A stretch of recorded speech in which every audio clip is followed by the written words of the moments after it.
Mother Bilby brought her youngest daughter into the world when the rain first started. They believed that babies born during summer rains would bring good luck. However, this was no ordinary summer rain.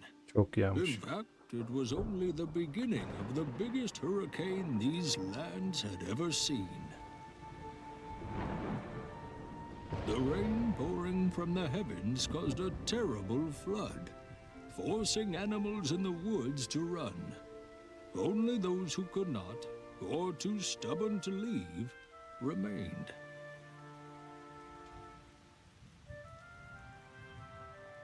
The Bilby family remained as well, because a long journey would be very dangerous for a newborn. All they could do was to barricade against the flood in their underground home. Despite all their efforts, the flood got in and dragged them away. The children grabbed onto the remains of the barricade. By a twist of fate, their way was blocked by a tree felled by lightning, saving the children but separating them from their mother.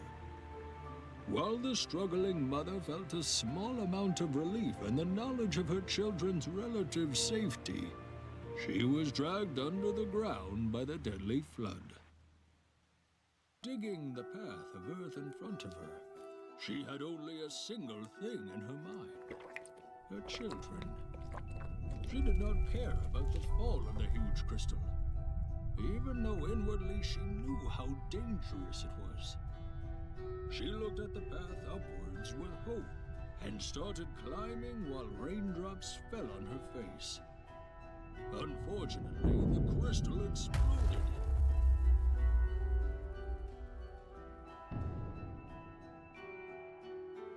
Meanwhile, I was trying to stop the magical hurricane.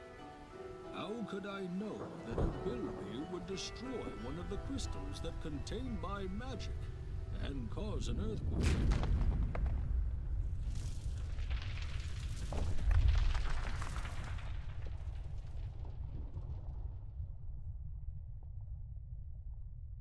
She froze when she saw me the first time. I could see the fear in the eyes of the poor little thing.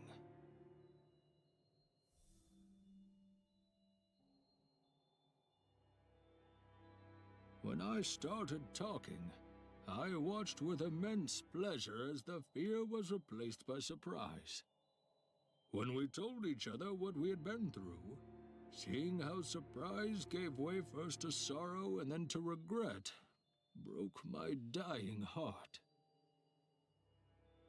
I explained to her, if she accepted, I could pass on my remaining power and soul to her.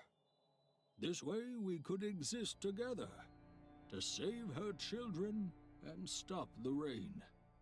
Her eyes shone with hope as our journey began. And so we continued our journey downwards. Even though we decided to proceed and stop the rain, we could not help our wandering eyes to search for paths to the surface. However, our efforts were in vain. On our way into the depths, we encountered some unusual objects that did not fit the natural environment surrounding us. Mother Bilby queried as to whether the objects that we came upon were too small for humans. While we were passing through an opening that we deemed sturdy enough, I started to disclose to her what I knew about this ancient race.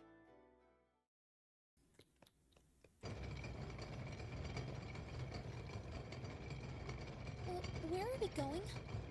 I do not know, but we are nearing our goal.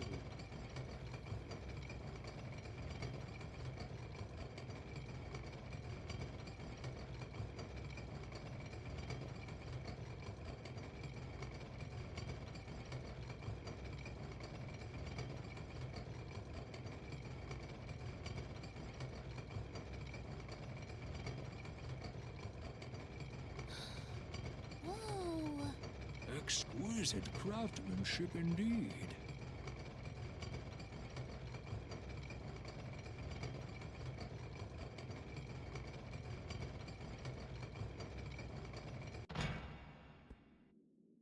behind that door.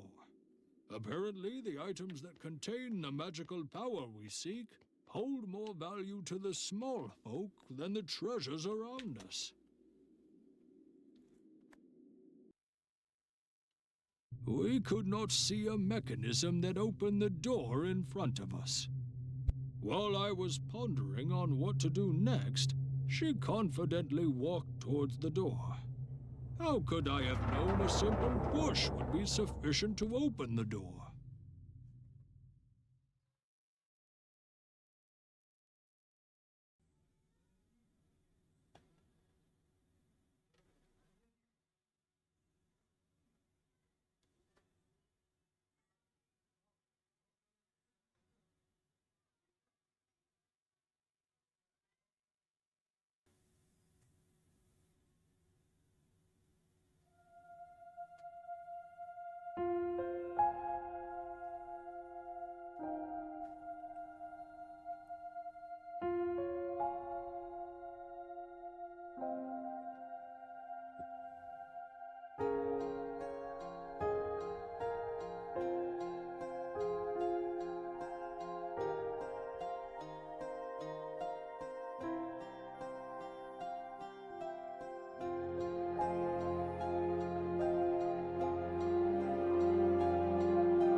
Thank you.